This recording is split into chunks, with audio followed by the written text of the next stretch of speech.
Hi everyone, so we're going to have a bit of more of a chilled video today. I have my cup of tea. I would say it's a coffee chat, but it's more like a peppermint tea chat. So grab a beverage of your choice and let's just have a chat. Now I know that you guys can't obviously chat back to me, but please put some comments in the description box below and I will respond to them.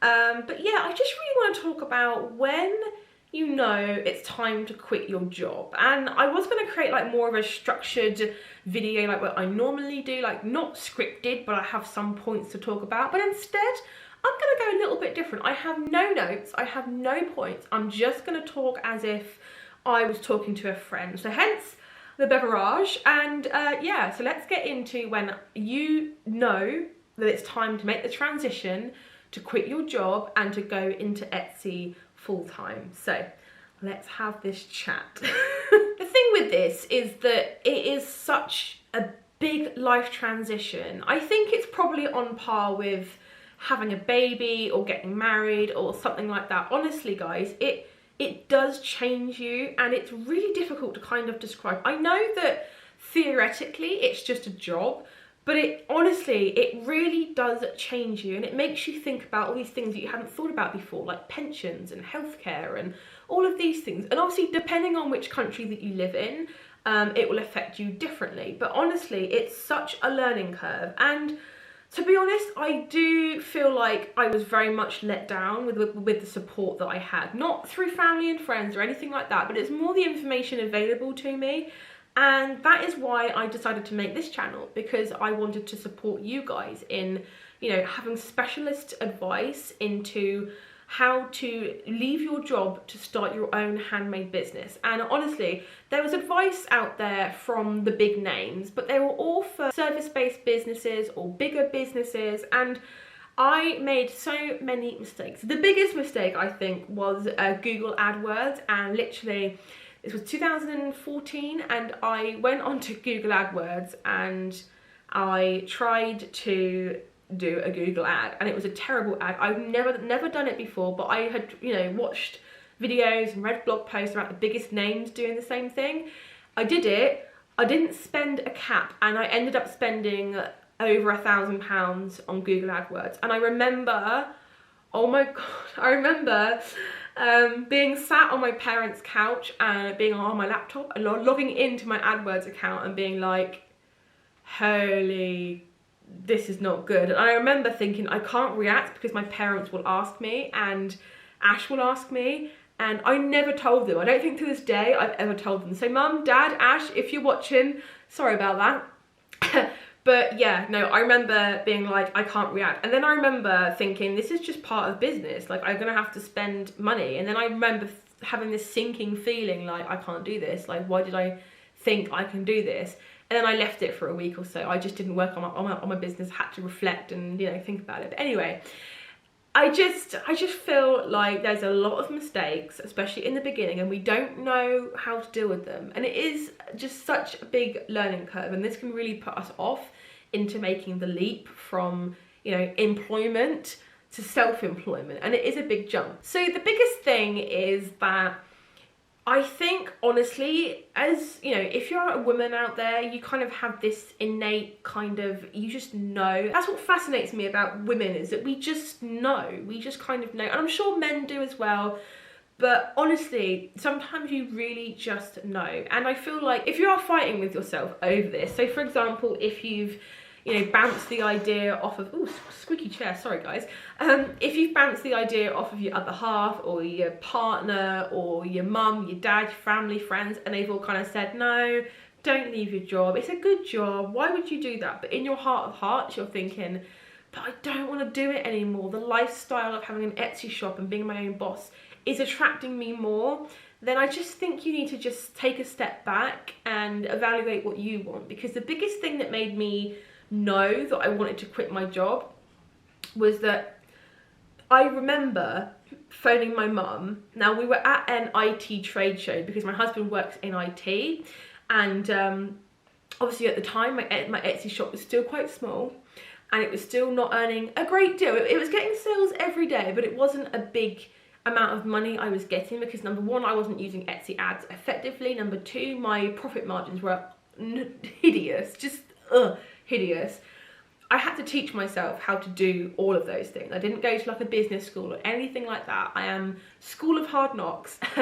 But I remember phoning up my mum and looking at all these people that were walking around, and they had their own IT companies, and you know, because we were at an IT trade show. And I remember looking around and thinking, all these people are self-employed. They don't have to go to work in a crappy shop and hate their lives and hate their jobs, and you know, why do I have to do it? And I remember specifically phoning my mum and being like, I can't do this anymore, mum. Like I can't go back to work tomorrow in that job and hate myself anymore. And I remember saying to her, even if I have to live off of £20 a day, which, don't get me wrong, I was making more money than that, I just, in my head, I was scared. And I'm sure you guys are as well. If you are in the same boat, I'm sure you're scared as well. And you're scared of, what if I don't make sales one day? What if my shop gets closed down? What if?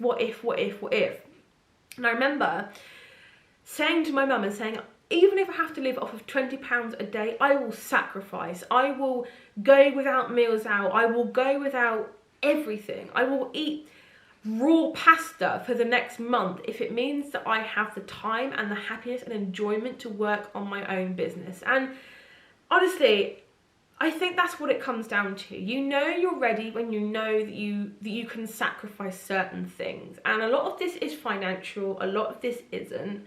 But obviously when you go full time and you work for yourself, you give up quite a lot more time than what you would have done if you worked on your job. So if you work 30 hours a week, let's say, on your job, if you go self-employed, you're probably going to be working 50, 60 hours a week, especially for the first 6 months to a year, because you're getting it off the ground. You know, you're riding the wave, you're really pushing for this to work. And I think the biggest turning point for me was when I actually went and did a show, and it was an agricultural show. And I will talk about this in a life update video, I'm sure, shortly. But I honestly, the turning point for me was, and I get really happy, and not emotional, but I get really happy, and it makes me smile whenever I think about it, because it was back in 2000 and I want to say 2015, something like that. Yeah, it was, yeah. And my business looked very different to what it does now. Really different, like, it looks different. But I remember going to that show being so nervous. It was the first big agricultural show. I think I spent £600 to be there, which was a lot of money, because my Etsy shop was barely making enough, you know, for me to, well, it wasn't barely making enough. It was making money to replace my wage. But because of all of the expenditure, because of the photographs, because of the new cameras, because of the equipment and the supplies and everything like that, honestly, it just felt like I didn't have enough money to do what I wanted to, which obviously with a job, you have money to pay your bills and everything like that. But because when you first start a business, the expenditure is so much more, and even like the first year into it, you're still spending a lot.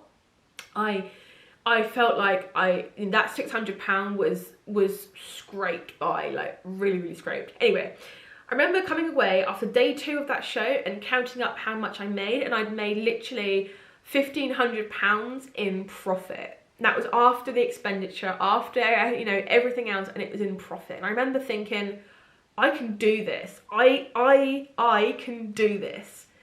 And it's not a moment that you guys just sat at the computer thinking about it and thinking, I can do this. And I'm sure you guys have had this moment yourself where you tell yourself, I can do this, I can leave my job, I can work for myself, I can do this, but you don't actually believe it until you do.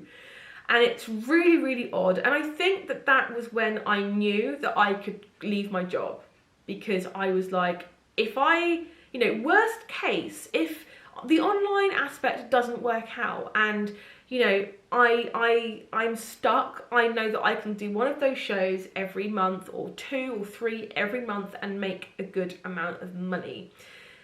And that for me was the turning point. And it's weird because I haven't done the craft shows a lot since that, really. I think I just became so besotted with the online aspect and the passive income aspect. But honestly, you know when it's time to quit your job, when you know that you can do this and you have 100% faith that there is no other option but to succeed and to win.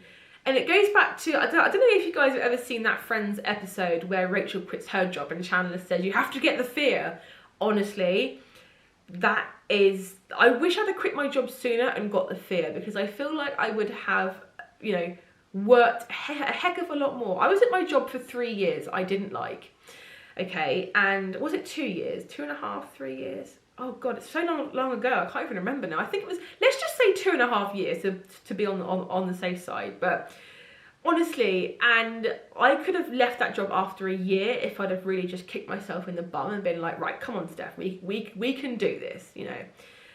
And a large part of knowing when you're ready to take the leap is that you start to take more risks. And it sounds bizarre, but if I would have done that show 6 months to a year before I'd actually done it, then I would have taken the leap a year earlier. But because I didn't, because I was talked out of it, to be honest, by various people in my life. And to be honest, if I'd have done it a year earlier, I would have left my job a year before I did. So taking risks and obviously having some not pay off, like the Google AdWords thing, that did not pay off. But taking other risks, calculated risks, smart risks, like the show that I did, is honestly the best way to know. Because not only are you driven by, you know, your what ifs start to melt away. When you have a realistic last resort backup plan, then you think to yourself, okay, I can do this. Like, it's okay. If all else fails, I can do this. I think a lot of people need that. I think a lot of people, the idea of just jumping out of their job and, you know, into a shop that makes no sales, then I understand how that would terrify you. I get that. And obviously it's not up to me to tell you specifically when you are ready, because, you know, this is all part of your journey. I know it sounds very cliche, but you need this experience, or you need the experiences that you do. If you feel like you're really not ready to leave yet, it usually means that there is a reason, and you need the experiences that you're going to get in order to, you know, be a successful business owner. And, you know, this did happen for me. About 6 months before I left my job, I had not a very nice experience with the people there. I can't go too much into detail in case any of them ever watch this, which I doubt that they will, but anyway. And I came, and I literally remember like that entire week going into the bathroom to cry and then come back out and then whack a smile on my face and just, you know, la la la la. And then they'd say something else, and then I'd go in a bathroom to cry again, and then again, and then again. I would do everything I could to stay hidden away, you know, to just emotionally digest what was happening to me. And I know I'm being really vague. It's not awful, guys. It wasn't like anything terrible, but it just, you know, when you get that ding moment when you're like, I should not be here. Like, this is not healthy for me to be here. You probably would know what I mean.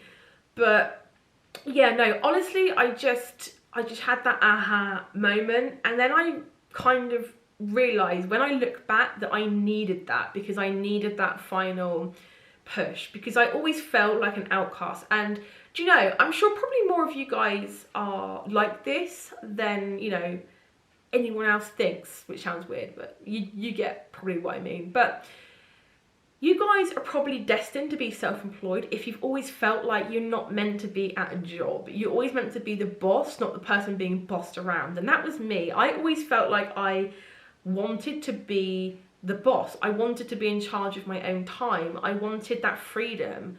And I always felt out of place. In all the jobs that I've ever had, I've always felt out of place and like something was missing. And subsequently, in every job, since I was probably younger than what I should have started at, but since I was about 13, 14, I've always had a side hustle on the side that's made money.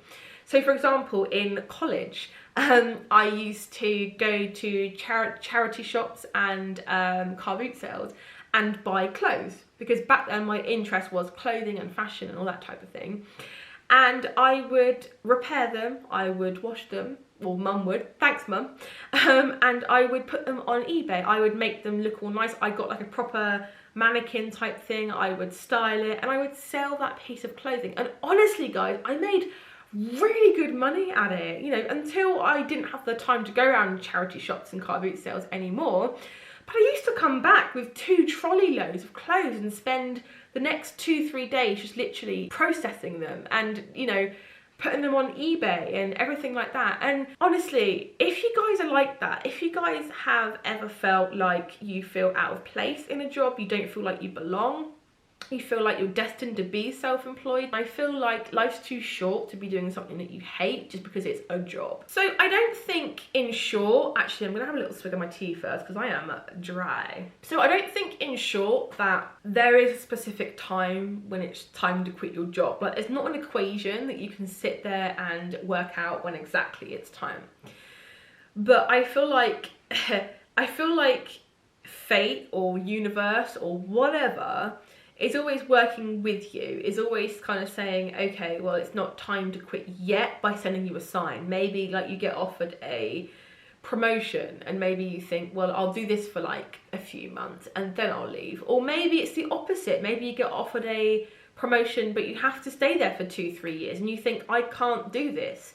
Then rather than taking the promotion, you quit. I'm sure you've seen those films where they've done that and, you know, it's like this big beacon of light shining from the clouds moment. And honestly, it really is. When you realize that it's time to quit and time to leave your job, you will just, the randomest time, you'll just be sat there and you'll go, and you're just like, you're kind of, everything will seem very clear and you'll go, that's it, I can't do it. And again, this happened for me. I wanted to quit my job for about a month before I actually plucked up the courage to do that, because I haven't actually quit many jobs. Not that I've been fired, but I've probably quit, including that job, I've probably actually quit 2 jobs in my life. The rest of them were either contract work or the shop got shut down that I was working at, which was never fun. But yeah, no, honestly, I was crapping my pants, if I'm completely honest. And for literally about 2 weeks, I would go up to the boss's office and hold my hand like this to knock on the door and then just go into the stock room and not do it. And honestly, it was funny because looking back on it now, I'm like, why didn't you do it sooner? But anyway, no, and also the other thing as well is I was terrified to tell anyone about my business, about my Etsy shop. I told no one. I told my mum, I told my dad, and I told Ash, my husband. And that's it. I told no one else. So obviously when they kind of say, why are you leaving? You're like, yeah, you know what I mean? You're kind of thinking, My advice to you would be to, if you're not sure what to say, I just said that I wanted to pursue other things. I wanted to, you know, have fun and go and try different jobs. And I even said I might go and work in Lush or something like that, you know, just something that kind of lets them know that you want to pursue other things. And obviously, like, not a lot of people can really ask too much into that because, you know, you're doing it for a spiritual, mental reason, whatever. So honestly, if people ask, I tend to just stay really, really vague. I did not at any point say that I was going to do my Etsy shop or be self-employed. So I'm sure they've probably worked it out by now, maybe, I don't know. But by then I've left, it's not my issue, so yeah. Obviously, like I've said before, don't take any of what I'm saying as you should do this, but it's just what I would do. So yeah, that is basically my kind of story. Now, when it's time to leave your job, I think you just know. I think financially, you have to make sure that what you're earning from your Etsy shop will cover your bare bones. When I say bare bones, I mean food, gas, electric, water, all of those things, your rent, and literally enough for you to keep your roof over your head going. I even got rid of my car a couple of months before I made the leap, because I thought that a car to me is a luxury, so I kind of got rid of that. I did get another one a few months down the line because I realised that, you know, Etsy was doing very well and my business in general was doing very well. but you know, you really have to be very strict with yourself. And I can do a video into that if you guys particularly want me to. But just bear in mind that you do have to give up a few things in the first few months when you know, take the leap and go full-time self-employed. You know, I find that when you are working at a job that you hate or that you don't like, that you tend to spend more to like make up for it. So I used to obviously work at my job, and then I used to go and buy like food and sweets and clothes and just junk, really, just to like, you know, make myself feel better. And I must say, when I went full time, that stopped because I was happy and I was, you know, doing very, very good. And again, the other thing that I don't think a lot of people talk about when you do go self-employed is that, hang on, I'm just going to adjust again, is that your mindset does change, and the way you see everything changes. And it's such, I'd say it's a good year of transition, because you're told from when you're small that you go, you know, to school, to college, to uni, and you get a good job, and you stay at that job until you retire, and then you can do all the things that you've always wanted to do when you have the time and supposedly the money from your pension pot. And that's what I was always told. And the reality of it is, to me, I hate that. I honestly, I can't describe to you like how much I dislike that whole model. I don't dislike the education, because obviously education is important. I don't believe you have to go to business school to make a successful business, because I didn't and I have, so I'm kind of proof. But I think the whole idea of waiting until you've retired to enjoy your life is just not cool. It's not good. But you guys out there, if you are in the same boat as me, you kind of start to look back and think, I wish I'd have done this years ago. I wish that I'd started this Etsy shop or business years ago, and I hadn't put in all of the hard work and effort and you know, into things that I thought I wanted, but I didn't. You know, I was told that I wanted to get a good job. I was told that I wanted to get a degree. I was told this and told that. And then you start to think, I'm self-employed now. I need to take care of number one. I need to take care of myself.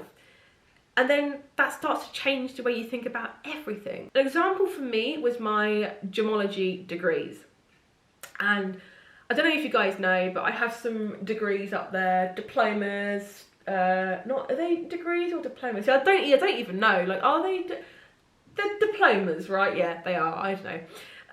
And I spent a lot of money on getting those, and I did them because I thought that's what I wanted, and I was kind of told to. And I was told to because I have an interest in jewellery. I'd worked in jewellery shops. I've been in the jewellery trade for a lot of years now. But basically I was kind of told to. And I kind of just thought, it makes sense logically, you know, I get the course, I do a diploma. And the original plan was for me to do valuations on antique jewellery and identify gems and things like that. However, when I did the courses and all of that type of thing, I realised that I didn't actually want to do that. That's not good. I don't want to sit at a desk all day looking through a loop trying to ID what is what. And I realised that halfway through the second course, because there's two. There's like a basic, and then there's like a more specialised one. And I realised that halfway through. And then, oops, sorry guys, I just moved the tripod, sorry. And then, yeah, you just kind of realise that's not what you want. But by that time, you're halfway through, so I kind of had to finish that. Anyway, but yeah, I'm sure you guys have had the same thing, where you then start to look back and think, I wish I hadn't done that. I want to do this instead. I want to live for myself. And honestly, the amount of opportunities that's opened up to me now that I've been self-employed, I am self-employed. But like, for example, YouTube. I would never have wanted to do YouTube because my life would not have been very interesting, you know, when I was full-time self-employed. What was my expertise? What would I have taught you guys about? And it's only through being full-time self-employed that I'm now able to do this. And I'm hoping that, you know, all of this leading up to this is for a bigger purpose of mine. And all of it started when I left my job. And I just want you guys to realise that For those of you out there who are really just not sure, who are sat there and they're thinking, I'm not happy, but I don't know if it's the right thing to do to quit my job and do my Etsy shop full time. The biggest questions I would want to ask you is, are you happy when you're doing your craft? Do you enjoy learning about the business, like Etsy and things like that? Are there any aspects that you don't enjoy? And don't worry, because there always are. Like, don't think just because you don't like taking pictures or doing SEO that you can't go self-employed, because you can, because I don't like certain things, but I hired them out. Well, now, obviously at the beginning I didn't, but I've hired them out now. So don't think that you can't be self-employed if you don't like certain aspects. I would also be asking you what kind of structure and what lifestyle you actually want, because for me, I wanted the gift of time back. I wanted to be able to have the time to do anything that I wanted to pursue. Go to the beach in the middle of the day, go and watch a film by myself again in the middle of the day, go for lunch by myself in the middle of the day. Do you know what I mean? So honestly, it's about knowing what lifestyle you want and whether your Etsy shop and the way that your finances are currently would fit that. Now, bear in mind that I know we can all sit there and say we want, Bentleys and Louis Vuitton bags, but when you're first starting out, that's not going to happen. I'm sorry, it's not.